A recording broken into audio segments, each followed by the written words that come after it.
तो बच्चों, आज हम कक्षा 8 डीजी भारतम जो कि तृतीय पाठ है उसको पढ़ाने जा रहे हैं। जैसा कि आप लोग देख रहे हैं, तृतीय पाठ डीजी भारतम। डीजी भारतम का अर्थ है डिजिटल इंडिया। यह एक सामाजिक प्लेटफॉर्म है जहां हम दुनिया के किसी भी कोने में बैठे लोगों से किसी भी विषय पर विचार विमर्श कर सकते हैं। वह है इंटरनेट की दुनिया, जो ज्ञान का महत्वपूर्ण स्रोत है, जो जीवन को सरल बनाता है।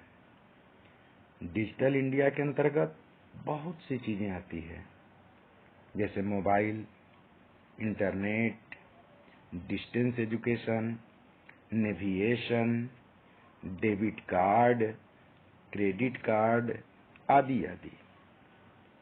तो अब हम चलते हैं पाठ के ऊपर। जैसा कि इसमें लिखा हुआ है कि प्रस्तुत पाठ डिजिटल इंडिया के मूल भाव को लेकर के लिखा गया है। निबंधात्मक पाठ है। इसमें वैज्ञानिक प्रगति के उन आयामों को छुआ गया है जिनमें हम एक क्लिक द्वारा बहुत कुछ कर सकते हैं। आज इंटरनेट ने हमारे जीवन को कितना सरल बना दिया है। हम भौगोलिक दृष्टि से एक दूसरे के अत्यंत निकट आ गए हैं।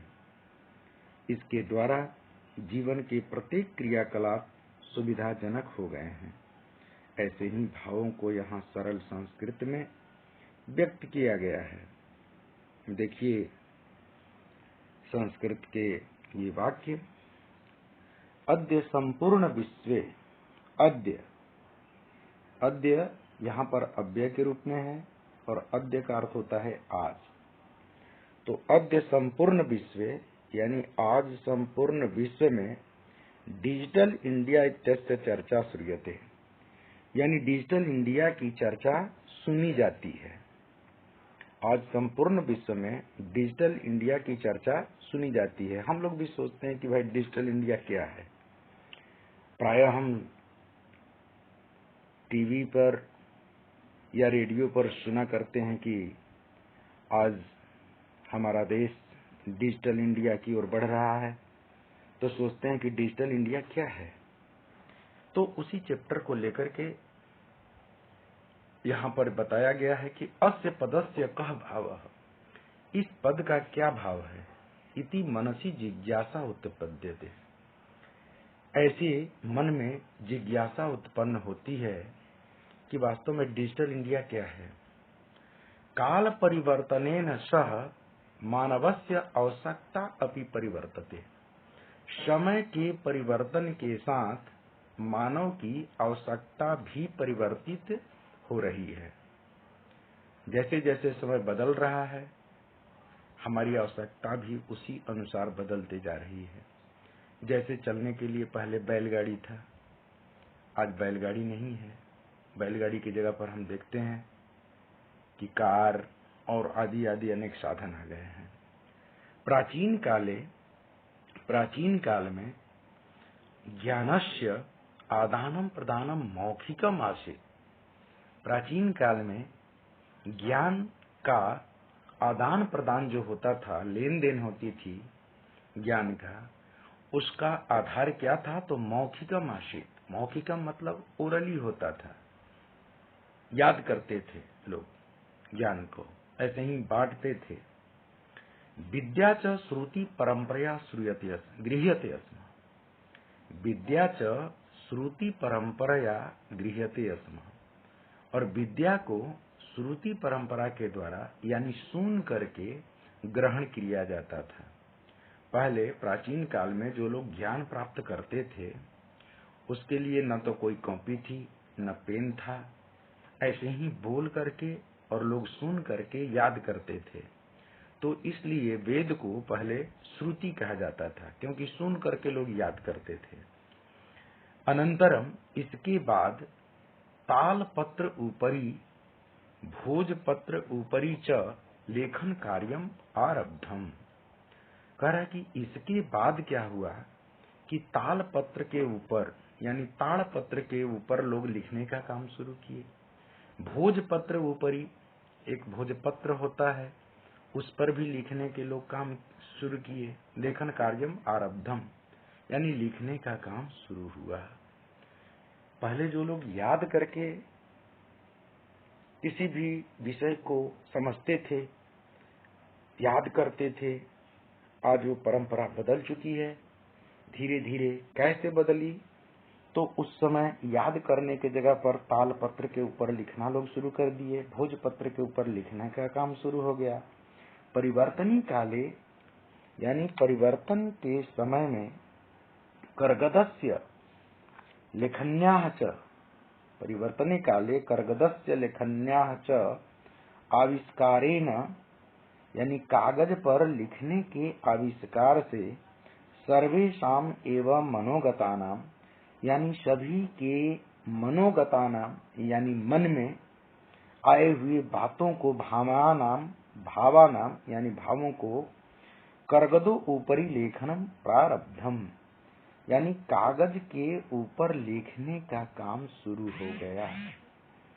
पहले क्या था कि लोग कागज के ऊपर नहीं लिखते थे, तालपत्र के ऊपर लिखते थे, भोजपत्र के ऊपर लिखते थे। जैसे जैसे समय बदला, लोगों के मन में नई नई खोजें आई और लोगों के मन में आई भावनाओं को कागज के ऊपर लिखना शुरू कर दिए। टंकण यंत्रस्य यानी टाइप के आविष्कार से टंकण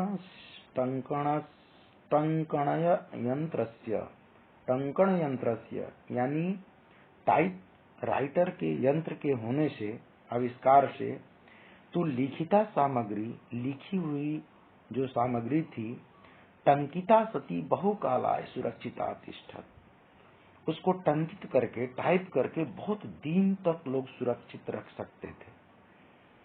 इसलिए जो कॉपी पर लिख करके रखते थे वो ज्यादा दिन तक नहीं रहता था। तो जब इसका आविष्कार हुआ, टाइपराइटर का जब आविष्कार हुआ, तो लोग इसी पर लिख करके बहुत दिन तक सुरक्षित रख सकते थे।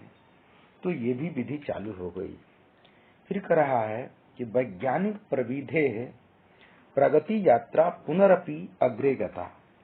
वैज्ञानिक विधियों के द्वारा प्रगति की जो यात्रा हुई वह पुनरपि, पुनः जोड़ अपि, पुनः मतलब फिर से भी, अग्रे गता मतलब आगे बढ़ती गई। और आज क्या है? करा कि अद्य सर्वाणि कार्याणि यानी आज सारे कार्य संगणक नामक केन यंत्रेण साधितानि भवन्ति। कह रहा कि आज सभी के सभी कार्य संगणक नामकेन यंत्रेण, संगणक का अर्थ क्या होता है? कंप्यूटर के यंत्र के माध्यम से साधितानि भवन्ति मतलब साधित होते हैं। समाचार पत्राणि पुस्तकानि च कंप्यूटर माध्यमेन पठ्यन्ते। समाचार पत्राणि यानी समाचार पत्र, पुस्तकानि च और पुस्तक कंप्यूटर माध्यमेन यानी कंप्यूटर के माध्यम से पठ्यन्ते लिख्यन्ते च पढ़े और लिखे जाते हैं। आज क्या हो गया है कि आज समाचार पत्र, पुस्तक, ये सारी चीजें कंप्यूटर से ही हम लोग देख लेते हैं और पढ़ लेते हैं, लिखते भी हैं। करगदो उद्योगे, कागज के उद्योग से वृक्षाणाम उपयोगेन वृक्षा कर्त्यन्ते अस्म। पहले क्या होता था कि कागज का उद्योग तो था ही, वृक्षाणाम उपयोगेन उसमें क्या किया जाता था कि पेड़ों का उपयोग किया जाता था और पेड़ों के उपयोग के कारण पेड़ को काटे जाते थे। वृक्षा कर्त्यन्ते यानी पेड़ काटे जाते थे, कर्त्यन्ते अस्म। परम संगणकस्य अधिकाधिक प्रयोगेन, किंतु कंप्यूटर के अधिक से अधिक प्रयोग होने से वृक्षानाम कर्तने यानी पेड़ के काटने में न्यूनता भविष्यति यानी कमी हुई है इति विश्वास है, ऐसा मुझे विश्वास है। अनेन पर्यावरण सुरक्षाया दिशि महान उपकारो भविष्यति। इससे क्या होगा कि हमारे जो पर्यावरण जो दूषित होता था, पेड़ को काट दिया जाता था तो पेड़ों की कमी हो जाती थी, जंगलों की कमी हो जाती थी, क्योंकि हमको ये कॉफी कागज आदि को बनाने की जरूरत पड़ती थी, तो उसके लिए पेड़ों को काट दिया जाता था। तो इससे पेड़ों की कमी होने से हमारा पर्यावरण सुरक्षित या पर्यावरण अच्छे ढंग से नहीं रह पाता था। इसलिए पर्यावरण की सुरक्षा के दिशा में महान उपकारो भविष्यति, इससे महान उपकार होगा। भविष्यति में मूल धातु भू धातु है और लृट चकार प्रथम पुरुष एक वचन में भविष्यति होता है। अब यहाँ पर कह रहा है कि अधुना, अधुना का अर्थ होता है इस समय। इस समय क्या है कि आपणे वस्तु क्रयार्थम, आपणे अधुना आपणे वस्तु क्रयार्थम रुपया का नाम अनिवार्यता नास्ति। अधुना का अर्थ होता है इस समय, ये अव्यय है। आपणे, आपणे का अर्थ होता है दुकान पर। अब दुकान पर वस्तु क्रयार्थम, वस्तु क्रयार्थम का अर्थ होता है वस्तु को खरीदने के लिए रुपया का नाम अनिवार्यता नास्ति, यानी रुपयों की अनिवार्यता नहीं है। नास्ति का संधि विच्छेद न प्लस अस्ति यानी नहीं है। डेबिट कार्ड, क्रेडिट कार्ड इत्यादयः सर्वत्र रुपये का नाम स्थानम गृहीतवन्तः। यानी अब जहाँ पर हर जगह रुपयों की आवश्यकता होती थी, आज बाजार में हम जाते हैं, किसी भी वस्तु को खरीदते हैं, डेबिट कार्ड से अथवा क्रेडिट कार्ड से हम क्या कर लेते हैं, उसको वस्तुओं के बदले में हम रुपए को आदान प्रदान करने के बजाय क्रेडिट कार्ड से ही हम अपना काम चला लेते हैं अथवा डेबिट कार्ड से। तो यहाँ पर यही बता रहा है कि डेबिट कार्ड, क्रेडिट कार्ड इत्यादयः, इन सब के सर्वत्र रुपये का नाम स्थान गृहंत, सब जगह रुपयों का स्थान ले लिया है। यानी जिसके पास डेबिट कार्ड है अथवा क्रेडिट कार्ड है तो समझिए कि उसके पास पैसे ही हैं। वित्त कोशस्य यानी बैंकस्य च अपि सर्वाणि कार्याणि संगणक यंत्रेण संपाद्यन्ते। आज बैंक में हम जाएंगे तो बैंक में देखते हैं कि उसके सारे के सारे कार्य कंप्यूटर के माध्यम से संपादित किए जाते हैं। बहुविधा अनुप्रयोगा मुद्रा हिनाय विनिमयाय सहायकाः सन्ति।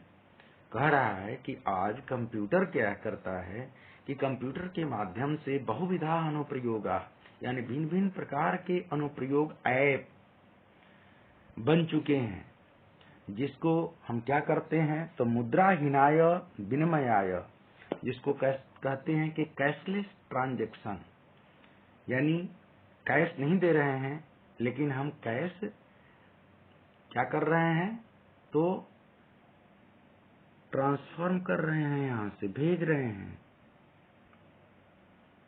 वह उस ऐसी प्रणाली को क्या कहते हैं तो मुद्रा हिनाय विनिमयाय, यानी कैशलेस ट्रांजैक्शन करते हैं, उसकी सहायता से करते हैं। कुत्रापि, कुत्र प्लस अपि, कुत्र प्लस अपि, कहीं भी। कुत्रापि का अर्थ क्या है, कहीं भी। जब हम यात्रा करनी, जब हम यात्रा करते हैं तो पहले हम टिकट लेकर के चलते थे। आज डिजिटल इंडिया के कारण उसकी जरूरत नहीं है। कहीं भी यात्रा करनी हो तो रेल यान यात्रा पत्रस्य, यानी रेलगाड़ी के जो हम टिकट लेते थे, यात्रा पत्र जो लेते थे, टिकट लेते थे, अथवा वायुयान का जो हम टिकट लेते थे, अब उसकी अनिवार्यता अद्य नास्ति, आज उसकी अनिवार्यता नहीं है। अगर हम टिकट घर में भूल भी गए और वायुयान का भी टिकट अगर भूल भी गए तो उसको हम अपने मोबाइल में डाउनलोड करके रखते हैं और कहीं भी हम उसी को दिखा देते हैं। तो ये डिजिटल इंडिया है जिसमें कागज की आवश्यकता कम हो चुकी है। सर्वाणि पत्राणि, सभी ये पत्र, अस्माकं चल दूरभाष यंत्रे, यानी हमारे चल दूरभाष यंत्र कहते हैं मोबाइल को, तो चल दूरभाष यंत्र यानी मोबाइल के ईमेल इति स्थाने सुरक्षितानि भवन्ति, ईमेल जैसे स्थान पर सुरक्षित होते हैं।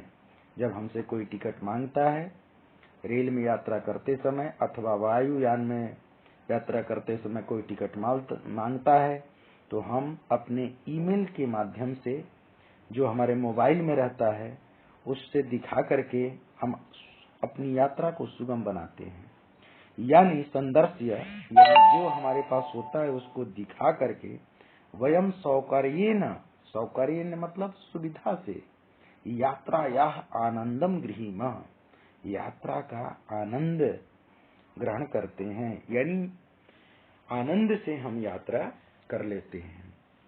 जैसा कि आप चित्र में देख रहे हैं, यहाँ पर हाथ में कार्ड लिए हुए और कैसे कैशलेस होता है और कैसे हम पैसे को ट्रांसफॉर्म करते हैं। चिकित्सालय अपी मतलब चिकित्सा कहते हैं किसको, यानी अस्पताल। चिकित्सालय अपि यानी अस्पताल में भी उपचारार्थम, उपचार करने के लिए रूप्यकाणाम आवश्यकता न अनुभूयते, रुपयों की आवश्यकता नहीं है या अनुभव नहीं करते हैं। क्यों? इसलिए कि वहां पर सर्वत्र कार्ड माध्यमेन, सब जगह आजकल हम कार्ड के माध्यम से, चाहे वह डेबिट कार्ड हो अथवा क्रेडिट कार्ड हो, इसके माध्यम से अथवा ई बैंक माध्यमेन शुल्कम प्रदातुम शक्यते। आज ई बैंक माध्यम से यानी इंटरनेट के माध्यम से हम शुल्क भी भर देते हैं। शुल्कम प्रदातुम शक्यते यानी शुल्क भी दे सकते हैं। तत् दीनम न अति दूरम, वह दीन अब ज्यादा दूर नहीं है। यदा वयम हस्ते, जब वयम मतलब हम सब, हस्ते हाथ में, एकमात्रम चल दूरभाष यंत्रम आदाय सर्वाणि कार्याणि साधयितुम समर्था भविष्यामः। कह रहा है कि तद दीनम नाति दूरम, अब वह दिन ज्यादा दूर नहीं है जब हम अपने हाथ में एकमात्र मोबाइल को लेकर सभी कार्यों को साधयितुम तुमुन प्रत्यय है यहाँ पर, तो साधयितुम समर्था भविष्यामः यानी सभी कार्यों को साधित करने में समर्थ होंगे। वस्त्र पुटके का अर्थ हुआ जेब में, रूप्यकाणाम आवश्यकता न भविष्यति। अब जब हम यात्रा करते हैं या कहीं जाते हैं या मार्केट में कहीं जाते हैं तो पहले पैसे अगर घर में छूट गए तो कहते थे कि अरे अब सामान कैसे लेंगे, लेकिन अब उसकी आवश्यकता नहीं, बस हमारे पास मोबाइल होना चाहिए। तो कह रहा है कि वस्त्र पुटके यानी जेब में रूप्यकाणाम आवश्यकता न भविष्यति, अब रुपए की आवश्यकता नहीं होगी। पासबुक चेकबुक इति अनयोः आवश्यकता न भविष्यति, अब पासबुक और चेकबुक इन दोनों की भी आवश्यकता न होगी। पठनार्थम पढ़ने के लिए, पुस्तकानाम समाचार पत्राणाम अनिवार्यता समाप्त प्राया भविष्यति। आज ये स्थिति आ गई है कि पढ़ने के लिए पुस्तकों की अथवा समाचार पत्रों की अनिवार्यता जो हमें नेसेसरी महसूस होती थी कि इसकी जरूरत ज्यादा है, तो प्रायः वह समाप्त प्राया भविष्यति, धीरे धीरे समाप्त हो जाएगी। लेखनार्थम अभ्यास पुस्तिकायाः कर्गदस्य वा नूतन ज्ञान अन्वेषणार्थम शब्दकोशस्य अपि आवश्यकता न भविष्यति।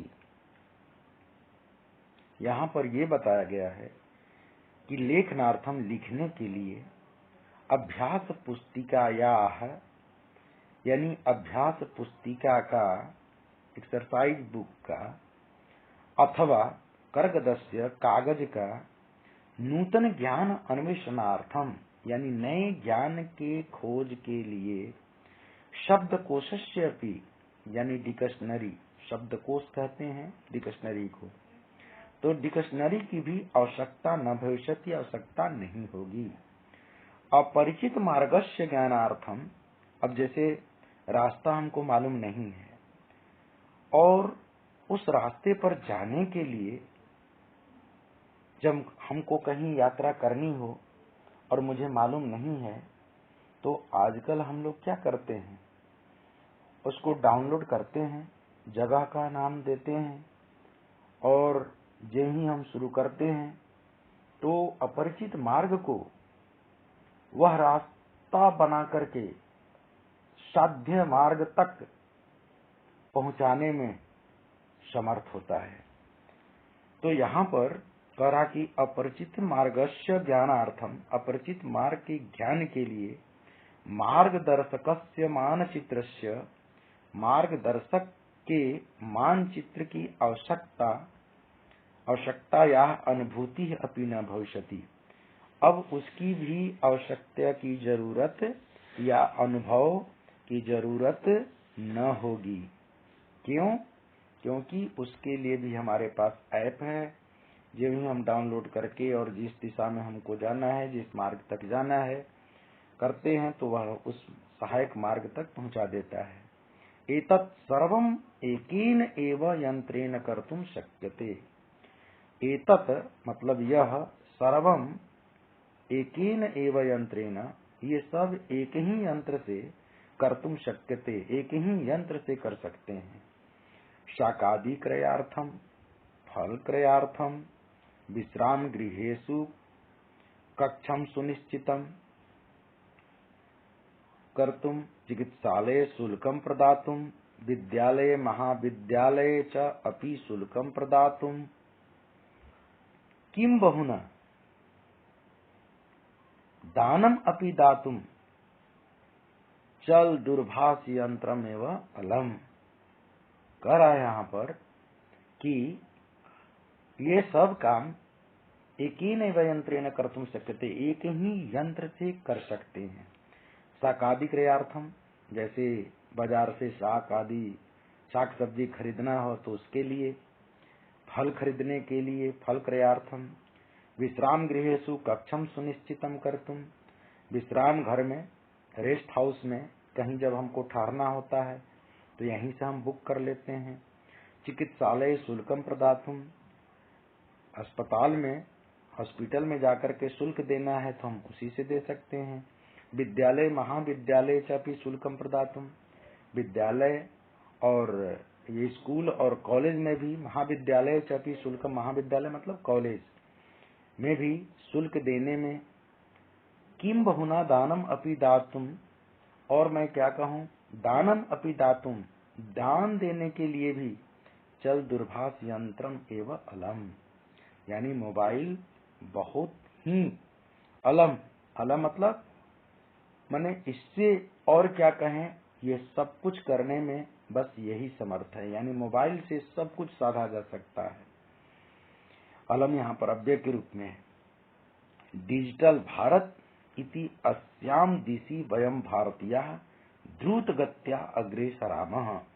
करा कि डिजिटल भारत जो है, इस दिशा में हम भारतीय द्रुत गत्या, द्रुत मतलब तेज गति से, अग्रेसरामः आगे बढ़ रहे हैं।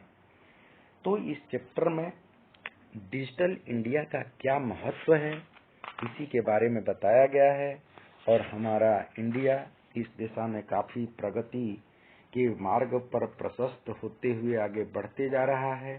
अब देखना है कि ये इंडिया कहाँ तक और कितना सफल हो पाता है। इस तरह यह पाठ हमारा समाप्त होता है। तृतीय पाठ डिजि भारतम। धन्यवाद।